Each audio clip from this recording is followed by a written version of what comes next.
શું તમે ક્યારે નાવાના પાણીમાં મીઠાનો ઉપયોગ કર્યો છે કે નથી કર્યો? જો ન કર્યો હોય તો અઠવાડિયામાં 1 થી 2 વાર તેનો ઉપયોગ કરવાનો આજથી શરૂ કરી દો.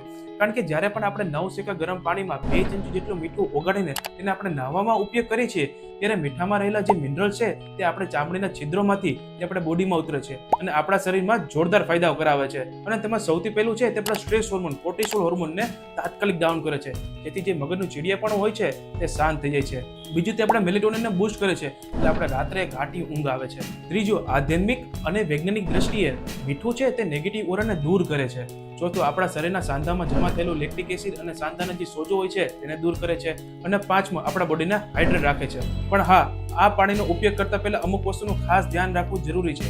જો આપણા શરીરના ચામડીમાં કોઈ પણ જાતનો ઘાવ લાગેલો હોય તો આ પાણીનો ઉપયોગ નથી કરવાનો, કારણ કે તેમાં ભયંકર બળતરા ઉત્પન્ન થઈ શકે છે. અને બીજું, જ્યારે પણ આપણે પાણીનો ઉપયોગ કરીએ છીએ ત્યારે માથામાં પાણી આવવું જોઈએ નહીં. હવે તમે મને કોમેન્ટમાં જણાવો, તમે ક્યારે નાવાના પાણીમાં મીઠાનો ઉપયોગ કર્યો છે કે નથી કર્યો?